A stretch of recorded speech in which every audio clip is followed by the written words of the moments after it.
नमस्कार दोस्तों, अगर अभी तक आपने चैनल को सब्सक्राइब नहीं किया हो तो सब्सक्राइब कीजिए और बेल आइकन को जरूर दबाएं ताकि अपडेट पाएं सबसे पहले। नमस्कार दोस्तों, मैं हूं आपके साथ निशा नामदेव। आइए नजर डालते हैं इस वक्त की बड़ी खबर की ओर।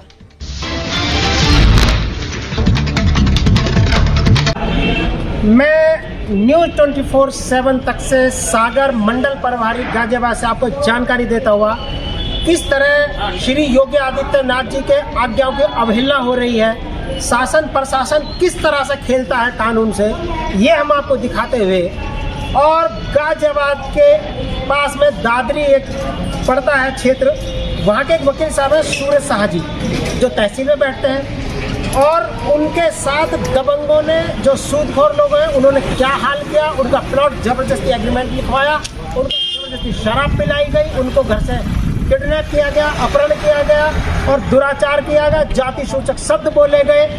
और ये जंगल राज योगी आदित्यनाथ सरकार के पक्ष में ऐसे बिहेव करते, ऐसा व्यवहार करते हुए योगी आदित्यनाथ जी के जो आदेश हैं उनकी धज्जियां उड़ाते हुए हम आपको दिखाते हुए, जो वकील साहब हैं दादरी से सूरज शाह जी के, उनके साथ क्या षड्यंत्र रचा गया और उनको किस कदर आज की डेट में बहुत बुरी तरह प्रताड़ित किया हुआ, बहुत बुरी तरह से आपको जानकारी देता हुआ मैं सागर न्यूज 24/7 तक से गाजियाबाद से मंडल प्रभारी। धन्यवाद। आप सभी लोगों का मैं शुक्रिया अदा करना चाहता हूं कि आप लोगों ने जो मुझसे क्वेश्चन पुटअप किया है, तो इस विषय में मैं इसको क्लियर कर देना चाहता हूं कि मैं एक एडवोकेट हूं और तहसील और सिविल कोर्ट जनपद गौतम बुद्ध नगर में वकालत करता हूँ। हमारे ही गांव में एक ठाकुर हैं सतेंद्र जी, उनसे हमारी उठ बैठ थी और हमें कुछ पैसों की आवश्यकता पड़ी। कौन से गाँव से? वो गुलावटी खुर्द के रहने वाले हैं और जारचे में उनकी एक किराना स्टोर की दुकान है। ऐसी क्या ज़रूरत पड़ी जो आपके ऊपर इस तरह के हमले किए गए? जरूरत पैसे की इसलिए पड़ी क्योंकि हमारी एक तो बेटी थी जो 12-13 साल की थी, वो बीमार हुई थी, तो उसमें भी पैसे इनकी आवश्यकता पड़ी। और कुछ और कई प्रॉपर्टी में हमें पैसे की ज़रूरत थी। कोई प्लाट का हमारा बैनामा था, वो हमें लेना था, तो इसलिए पैसे की ज़रूरत पड़ी, आवश्यकता पड़ी हमें। तो क्या हुआ था सर, क्या कुछ किया गया था आपके साथ? पैसे जब आपने लौटाए थे तो उसके बाद क्या कुछ मामला हुआ था, बताइए। मैटर जो है ये था कि उनसे हमने 5 लाख रुपए लिए और ये क्या करके लिए कि भाई 2 महीने के लिए आप हमें 5 लाख रुपए दे दो और जो भी आपका मुनासिब ब्याज होगा हम लौटा देंगे। तो उन्होंने हमें 5 लाख रुपए दिए, तो पैसे देते वक्त उन्होंने 10 रुपये के स्टाम्प पेपर पर, प्लेन स्टाम्प पेपर पर हमारे साइन करा लिए। तो हमने उनमें उसे मना किया था, भाई साइन कराओ, ऐसे मत नहीं कराओ, कुछ लिख लो इस पर। तो उन्होंने कहा कि नहीं भाई, ऐसी कोई हम कोई बेईमान थोड़ी हैं, आप भी नहीं हो हम भी नहीं हैं, आपसदारी की भाईचारे की बात है, तो हम कोई ऐसा काम तो करेंगे नहीं। जब आप पैसे लौटाएंगे तो हम इसको वापस कर देंगे। तो हमने वो विश्वास में, भाईचारे में वो बात जो है गंभीरता से नहीं ली। तो आपने पैसे लौटाए, उसके बाद क्या कुछ हुआ ये बताइए सर। 2 महीने के समय जब हमारा निर्धारित हुआ तो हमने उनको 3 लाख रुपए वापस दे दिए थे और उनका 2 लाख रुपए हमारे ऊपर जो है रह गया था। तो 2 लाख रुपए को देने के लिए और 15 दिन का समय मांगा। तो 15 दिन के समय पूरा ना होने पर ही उन्होंने जो है हमारे पास में एक दिन उनका कोई आदमी आया घर पर। क्या नाम था उस आदमी का? जी, आदमी का क्या नाम था जो आपके पास आया था?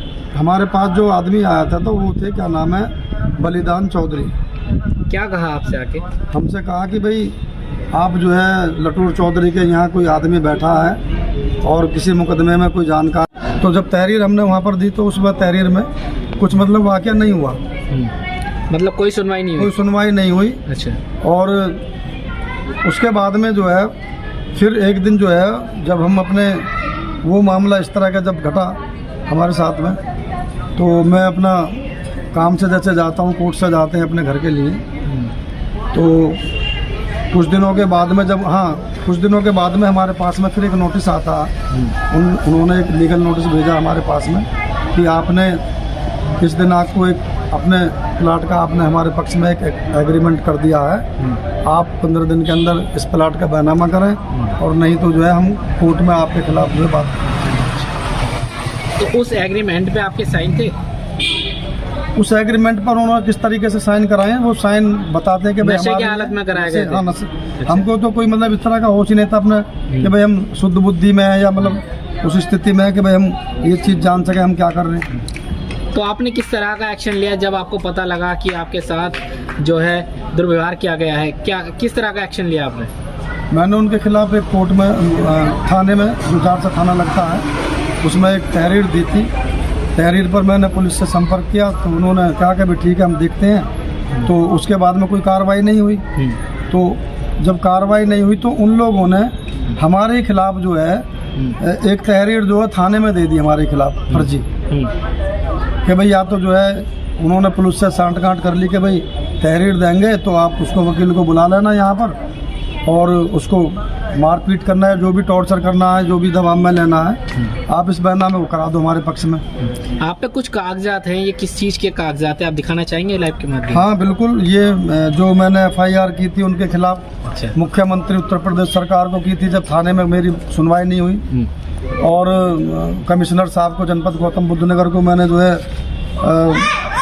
वहाँ कंप्लेंट की और अनुसूचित जाति आयोग में एक कंप्लेंट की और SSP महोदय को जनपद गौतम बुद्ध नगर को भी कंप्लेंट की मैंने।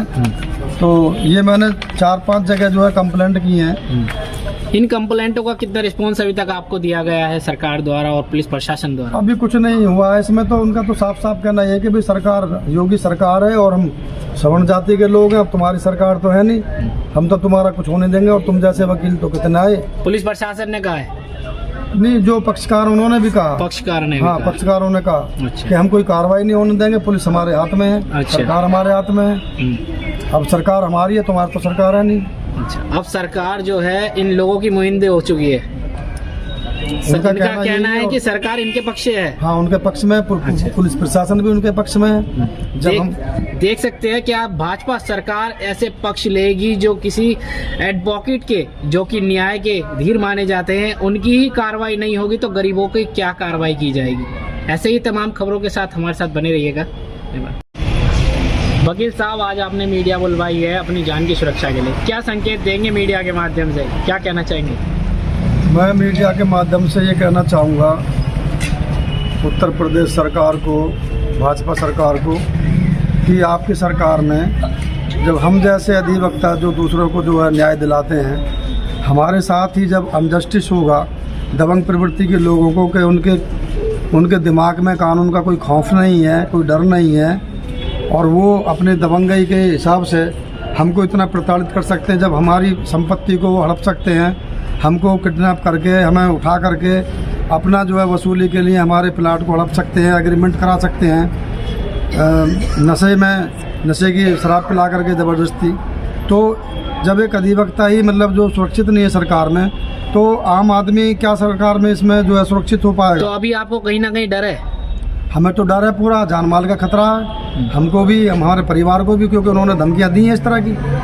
वो अब भी इस बात को कहते रहते हैं अपने जो उनके ग्रुप के लोग हैं, तो वो उनसे कहते हैं कि भाई देखो हम तो जो क्या नाम है, अब सरकार हमारी है और हमारा राज है और अब कोई ये मायावती की कोई गवर्नमेंट नहीं है, जबकि हमारा गवर्नमेंट से किसी से कोई मतलब नहीं रहा। हम अपना खाना कमा रहे हैं, अपने परिवार को पाल रहे हैं अपने प्रैक्टिस करके। लेकिन उन लोगों के दिमाग की जो मानसिकता वो देखो, वो अपनी तरफ से कि भाई योगी राज है और तुम जैसे वकीलों को तो हम कहाँ ठिकाने लगा देंगे। कुल मिला के ये कहना चाहते हैं कि आपको जान माल का खतरा है, परिवार का खतरा है जी। आपके परिवार के साथ में आपके साथ में कोई भी अनहोनी होती है घटना तो उसका जिम्मेदार वो लोग होंगे जिन लोगों ने हमारा जो है, क्या नाम है उनका नाम सत्येंद्र सनोप राजेंद्र सिंह है और उनके ग्रुप में आदमी है लटूर चौधरी हैं, बलिदान चौधरी हैं, वशी राणा हैं। कितने लोगों का ग्रुप है उनका? तो ग्रुप करीब 14-15 लोगों का ग्रुप है जो मतलब इस तरह का काम करते रहते हैं। लेकिन जिस दिन उन्होंने मेरे साथ में ये वाकया किया घर बुला करके, उस दिन भी वो 10-12 लोग थे। क्या गुहार लगाना चाहेंगे मुख्यमंत्री योगी आदित्यनाथ जी से?